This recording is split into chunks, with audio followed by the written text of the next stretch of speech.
Hey there, ladies and gents. It is Wiz, and yeah, welcome for this really quick Christmas update. Got less than an hour before Christmas pops up, or before it's midnight, the 26th. But so I'll make it quick.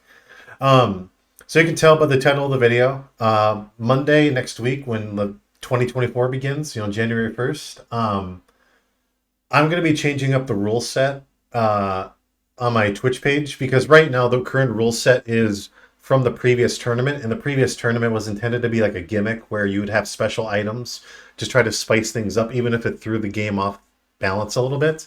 Um, but yeah, I'm going to be kind of reverting back to like the what the rule set used to be beforehand, which is basically up to Chapter 3 equipment, and I'll be updating it too. I'll be getting rid of behemoths, dark behemoths. I might dabble with other things like damage split. Maybe I'll lower the brave or something like that. I haven't necessarily decided yet, but it's mostly just going to be the equipment selection that's going to be limited. Because like I said, that the previous tournament that I did in fall of 2020, that was intended to be a gimmick. And I'll just say one thing too. So when 2024 begins, so I'll be updating that, and I'll grab like all of the tournament teams or everything that's been submitted to me, and I'll try to go out of my way and like make them I'll try to modify them so that they're viable, or and I shouldn't say viable. I'm going to try to modify them so that they follow the parameters of the new rule set for 2024.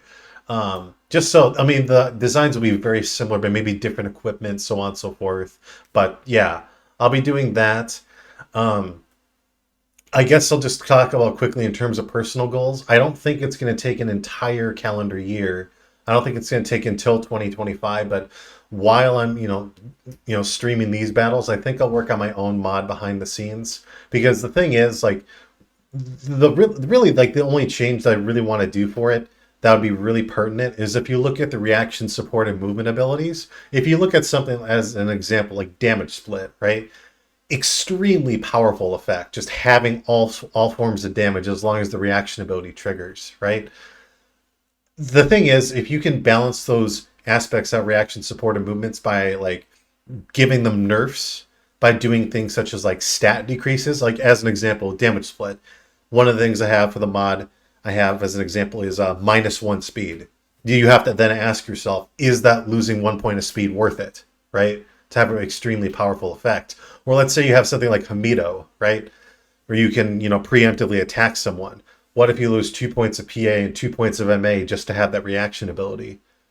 Sounds good. I mean, you get a powerful reaction ability. Well, let's say in theory you fight the team. The team that you're fighting doesn't do any melee attacks. Let's say they're all ranged users. Well, then you lost 2 points of PA, 2 points of MA, and you're effectively weaker against ranged teams as an example. So those are just a kind of couple of things. I'll throw another one out too, like move +3, really strong. Mobility is extremely powerful in just any FFT AI battle setting. So maybe to discourage people from wanting to pick move +3, maybe it's move +3 -2 jump, or not -2. I'm sorry, move +3 minus 1 jump. So now you have -1 jump from your total stat.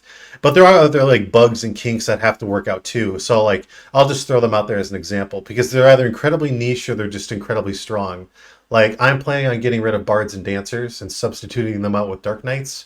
But here's the thing: when you add stat decreasing and stat increasing to whether it's equipment or abilities or a combination of both, when you start breaking/stealing equipment, it actually kind of like crashes the game when I implement these changes. So like, I don't think it's unfortunate, but I think I would have to also replace like the thief skill set. The one thing I was thinking about replacing thief with, as an example, is Hell Knights, Malak's class, and then getting rid of knights and replacing them with holy knights. So Agri is a skill set, and then calculators too. I could do something like add in Dragonaires, Reese's class, because I want to keep it as close to the original as possible. Now, obviously, I'd be, tweaking some variables, like they would still be the original spells from the base game. It's just, like I said, I have to dabble with a lot of that stuff, and I have to deal with monster changes and all that. But like I said, that's throughout the course of the entire year, while I'm still trying to find a job in the field, while I still do everything else in my personal life. But like I said, it should be doable to create something throughout the year. But yeah, other than that, I just wanted to give that quick update, and I hope you guys had a very good Christmas. I did too. I learned how to play a new game called Root. It's very similar to the board game Risk, except it deals with critters, like nature. So whether it's birds or you have skunks or whatever the fuck, I know it sounds weird. Just go look it up. It's called Root. It's a very interesting board game. But yeah, other than that, I hope you guys had a good Christmas and gals. Hope you guys and gals had a good Christmas, and I hope you guys have a guys and gals have a good New Year's. So yeah, thanks for listening, and I'll see you for tomorrow's battle. Take care until then.